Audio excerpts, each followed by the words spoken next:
Kira-kira kemana langkah politik Jokowi dalam menentukan sikap politiknya?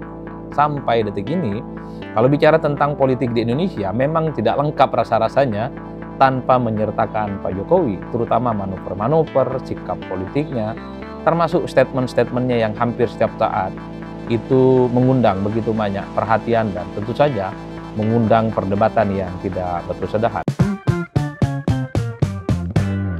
Bismillahirrahmanirrahim. Assalamualaikum warahmatullahi wabarakatuh. Salam sejahtera buat kita semua. Semoga teman-teman, bapak-bapak, ibu-ibu, sahabat, dan para kolega dalam keadaan sehat walafiat dan selalu diberkati oleh Allah Subhanahu wa Ta'ala. Nah, kali ini saya masih tertarik ingin bicara tentang soal kemungkinan Jokowi di masa yang akan datang, terutama soal kira-kira kemana langkah politik Jokowi dalam menentukan sikap politiknya. Belakangan ini memang begitu ramai publik bicara soal kemungkinan Jokowi akan menjadi orang penting di PSI, misalnya dengan mencalonkan diri sebagai ketua umum PSI, tapi di luar itu banyak juga misalnya ada partai politik yang masih terbuka untuk menjadi bagian dari Pak Jokowi jika memang tertarik ingin masuk partai politik, sebut saja adalah Golkar. Tapi di luar itu misalnya ada juga suara-suara dari relawan Jokowi yang berharap misalnya bahwa sebenarnya para relawan politiknya ini lebih condong supaya Jokowi itu mendirikan partai politik yang baru. Ibarat bikin sebuah tulisan esai atau ibarat membuat makalah, maka kali ini saya akan memberikan judul soal Jokowi itu adalah Jokowi antara PSI, Golkar, dan suara relawan politiknya. Inilah yang saya kira akan selalu menjadi topik di masa-masa yang akan datang. Karena apapun judulnya, Jokowi ini sudah terlanjur menjadi salah satu figur penting, figur politik di negara kita yang saya kira setiap tindak tanduk, statement, dan langkah-langkah politiknya akan selalu dispekulasikan.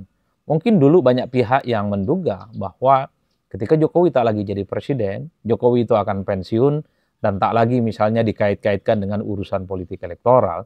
Dan bahkan banyak pihak yang menduga bahwa Jokowi setelah tak lagi jadi presiden, ya panggung politiknya akan sepi, dan Jokowi tak lagi dianggap sebagai sosok figur yang dinilai relatif kuat yang sangat layak untuk diperhitungkan. Tapi nyatanya sampai detik ini, kalau bicara tentang politik di Indonesia, memang tidak lengkap rasa-rasanya tanpa menyertakan Pak Jokowi, terutama manuver-manuver, sikap politiknya, termasuk statement-statementnya yang hampir setiap saat itu mengundang begitu banyak perhatian dan tentu saja mengundang perdebatan yang tidak berkesudahan. Pertama, tentu tidak mudah bagi Jokowi untuk menentukan kira-kira bagaimana masa depan politiknya di masa-masa yang akan datang, terutama terkait dengan partai politik apa yang akan menjadi tempat untuk melabuhkan kepentingan politiknya.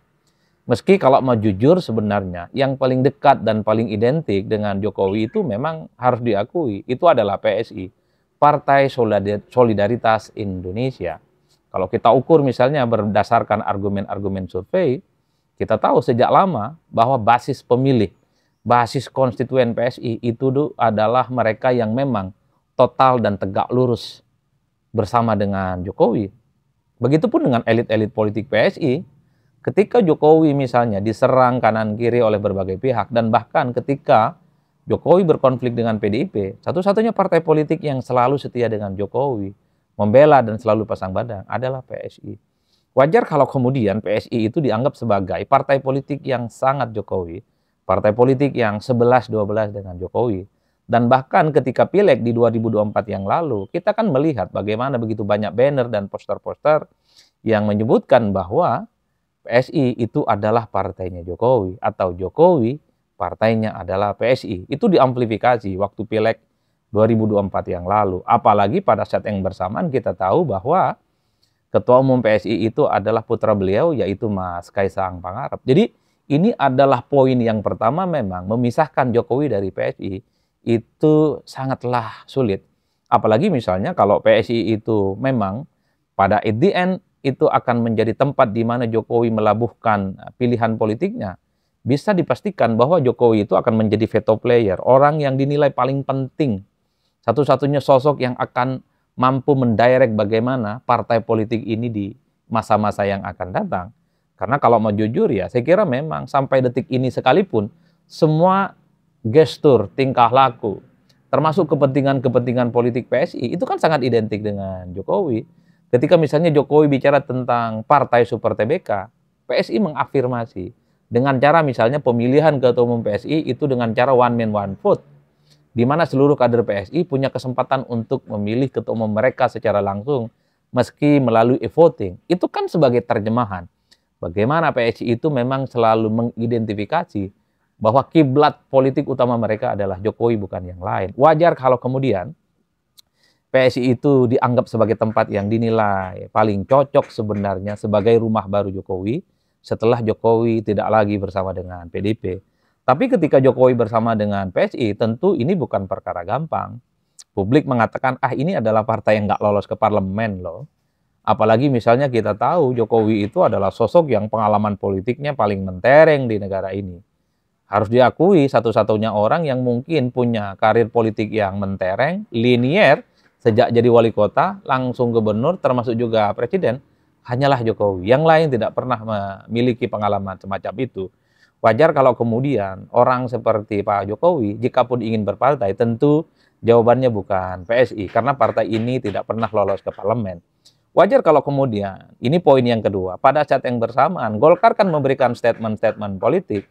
Artinya secara gestur politik, Golkar itu sangat kelihatan sekali ingin membuka pintu, membuka jendela, dan membuka gerbang halaman mereka.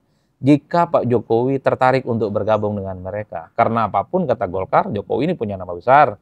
Apapun judulnya, Jokowi ini punya magnet politik elektoral. Apapun judulnya, Jokowi ini adalah sosok yang memiliki pengalaman politik yang cukup panjang. Wajar sebenarnya kalau Golkar dalam statement-statement politiknya merespon soal kemungkinan Pak Jokowi itu ke PSI, Golkar mengatakan ya sangat menghormati pilihan politik Pak Jokowi jika ingin ke PSI. Tapi pada saat yang bersamaan Golkar mengatakan kalau Jokowi tertarik, punya intensi menjadi bagian dalam Partai Beringin, sangat senang rasanya Golkar itu bukan hanya membuka pintu, kata Pak Bahlil, bahkan gerbang halamannya pun akan dibuka jika Pak Jokowi menjadi bagian di dalamnya. Ini yang saya kira memang tentu akan menjadi pertimbangan-pertimbangan sepertinya bagi Pak Jokowi, apakah Golkar juga akan menjadi opsi untuk menjadi pilihan politiknya di masa yang akan datang. Apalagi kita tahu bahwa sebenarnya sejak lama Golkar itu kan selalu dikait-kaitkan dengan Pak Jokowi. Bahkan waktu masih jadi presiden, di akhir masa kekuasaan politiknya, Jokowi dikaitkan dengan Golkar. Saat itu, Jokowi tak lagi bersama dengan PDIP, maka partai politik yang paling mungkin berlabuh dengan Pak Jokowi adalah Golkar. Meski sampai hari ini, Pak Jokowi itu tidak pernah memutuskan bersama dengan Golkar. Inilah yang saya sebut soal poin yang kedua, bagaimana hubungan Pak Jokowi dengan Golkar memang harus diakui selalu memiliki korespondensi dan memiliki tarik-menarik yang selalu diperbincangkan oleh publik. Meski harus diakui kalaupun toh Pak Jokowi misalnya bergabung dengan Golkar, belum tentu dan tak ada jaminan apapun bahwa Pak Jokowi itu akan menjadi veto player. Akan menjadi satu-satunya orang yang akan bisa menentukan kira-kira langkah politik Golkar ke depan itu seperti apa. Karena tentu sekelas Pak Jokowi yang memiliki pengalaman politik yang cukup panjang, bergabung dengan Golkar mungkin hanya sebatas pengurus biasa. Hanya sebatas misalnya memberikan saran-saran dan masukan-masukan konstruktif. Sekelas Pak Jokowi memang adalah menjadi faktor determinan ketika bergabung dengan partai politik. Inilah yang saya sebutkan menjadi salah satu dilema jika Pak Jokowi bergabung dengan Golkar secara kepartaian ini adalah partai besar. Cocok. Tapi yang menjadi pertanyaan adalah bagaimana peran dan posisi Pak Jokowi ketika bergabung dengan Golkar? Apakah Pak Jokowi akan menjadi the one and only? Satu-satunya orang yang menjadi veto player yang bisa memutuskan bagaimana arah kebijakan partai politik ke depan dari Partai Golkar itu akan diorkestrasikan. Nah, per hari ini jawabannya tidak ada. Itulah yang saya sebutkan. Antara PSI, apakah Golkar, itu tentu ada plus dan minusnya. Itu poin yang kedua. Nah, yang ketiga, kita juga tidak bisa menutup bagaimana suara-suara yang muncul dari para relawan Jokowi, khususnya dari kawan-kawan Projo. Beberapa waktu yang lalu saya termasuk yang intens dan sering berdialog dan berdiskusi dengan kawan-kawan Projo melalui misalnya diskusi-diskusi TV. Kalau melihat gestur tubuhnya, kawan-kawan relawan Jokowi khususnya Projo, memang mereka berharap bahwa Pak Jokowi itu sebenarnya lebih diinginkan jika mendirikan partai politik yang baru. Kenapa? Tentu Projo ini ingin melihat bagaimana ada baby baru atau bayi baru yang dilahirkan. Namanya partai politik yang diinisiatifi oleh Pak Jokowi. Disitulah kemudian para relawan-relawan ini akan meyakini bahwa loyalis, para pendukung dan relawan Jokowi yang tersebar di banyak tempat itu akan terkonsolidasi dan menyatukan begitu banyak kepentingan politik bersama dengan Pak Jokowi untuk menatap bagaimana persaingan-persaingan politik di masa-masa yang akan datang. Itu suara dari Projo, karena kalau menurut relawan, jikapun misalnya Pak Jokowi ke PSI, belum tentu relawan-relawan ini akan bergabung dengan PSI. Artinya relawan ini hanya melihat figur Pak Jokowi, tapi tidak melihat PSI-nya. Oleh karena itu cukup rasional juga sebenarnya jika Pak Jokowi itu mendirikan partai politik yang baru.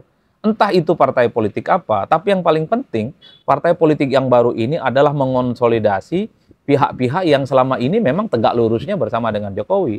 Bisa mengonsolidasi PSI, bisa mengonsolidasi para pendukung loyal Jokowi, bisa mengonsolidasi para relawan-relawan Jokowi yang sampai saat ini cukup setia, terus membersamai dengan perjuangan-perjuangan Jokowi. Itulah yang saya sebutkan, mungkin menarik, entah itu apa nama partai politiknya. Yang paling penting, kalau partai politik baru yang dibuat oleh Pak Jokowi ini adalah menyatukan PSI, menyatukan para relawan, dan para pendukung-pendukung loyal Jokowi, ya inilah yang kemudian akan ditunggu oleh publik.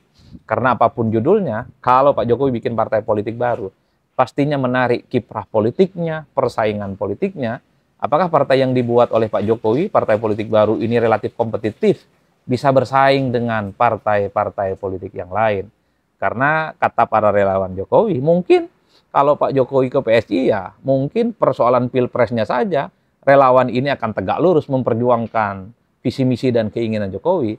Tapi ketika bicara tentang pileknya PSI belum tentu para relawan ini, karena yang mereka dukung itu adalah Jokowi secara personal, tapi tidak secara kelembagaan. Andai Pak Jokowi bersama dengan PSI, wajar kalau kemudian satu dua dari para pengurus relawan itu mereka mengatakan bahwa berharap Jokowi itu mendirikan partai politik yang baru. Dan partai politik yang baru itu adalah menumpuk, mengonsolidasi, dan mengumpulkan begitu banyak elemen-elemen penting yang selama ini menjadi support system, di mana selalu menjadi backbone, tulang punggung perjuangan politik Jokowi sejak lama. Mantap juga sebenarnya kalau Pak Jokowi itu bikin partai politik baru, entah itu apa nama partai politiknya. Partai politik baru ini mungkin nanti ada masuk PSI, ada relawan, para basis konstituen, pendukung loyal. Ini saya kira kalau memang mampu dikonsolidasikan, bukan tidak mungkin partai yang baru ini yang dibentuk oleh Pak Jokowi akan menjadi partai yang sangat layak diperhitungkan. Oleh karena itu, di kesimpulan sebagai sebuah omongan saya hari ini, ya memang begitu banyak opsi sebenarnya yang masih mungkin akan terjadi dengan Pak Jokowi. Masih mungkin bergabung dengan PSI, masih mungkin bersama dengan Golkar, masih mungkin juga sesuai dengan harapan kawan-kawan relawan, di mana Pak Jokowi itu mendirikan partai politik yang baru. Karena Jokowi itu dinilai punya instrumen dan punya segala-galanya untuk berkiprah di politik, termasuk juga mendirikan partai politik yang baru. Tentu di tengah kontroversi, di tengah pro dan kontra dan kekisruhan, Pak Jokowi itu memang selalu menarik untuk diperbincangkan. Rasa-rasanya memang negara kita ini kalau tak bicara Jokowi, tak lengkaplah urusan politik kita di masa-masa yang akan datang. Politik kita itu selalu ramai kalau menyertakan bagaimana variabel Jokowi sebagai elemen penting dalam sebuah percakapan dan pertarungan politik. Minimal dua hal yang bisa diterawang. Satu, kenapa Jokowi saya selalu sebut menarik untuk diperbincangkan. Banyak pihak yang ingin nguji kesaktian Jokowi. Karena sejak jadi wali kota Solo, gubernur Jakarta, dan pilpres 2 periode, Jokowi itu tidak pernah kalah. Jadi wajar kalau kemudian Jokowi, kalau betul terjun di politik di masa-masa yang akan datang, misalnya menjadi bagian dari partai politik yang baru, apakah tetap masih sakti ataukah tidak, terutama di pemilu 2029.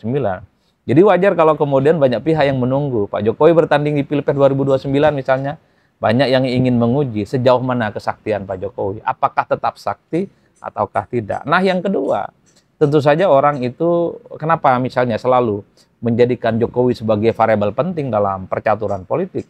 Ya harus diakui karena Jokowi itu dinilai punya magnet politik, punya power politik, punya loyalis politik yang dinilai sudah terbukti dalam begitu banyak pertarungan politik. Terbukti di Pilpres, terbukti di Pilkada, baik di Solo ataupun di Jakarta. Memang persoalan politik kita di masa yang akan datang, rasa-rasanya ini tidak ramai. Kalau tak ada Pak Jokowi, apalagi misalnya per hari ini kita tahu, replika politik atau duplikat politik Jokowi per hari ini secara fakta politik tidak bisa dan tidak ada yang bisa membantah. Itu ada pada sosok Wakil Presiden Republik Indonesia, Mas Gibran Rakabuming Raka.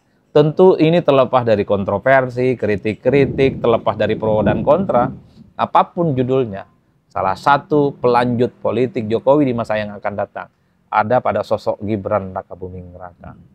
Saya kira di situ. Salam politik Syeun-Syeun, pastinya mantap semantap-mantapnya.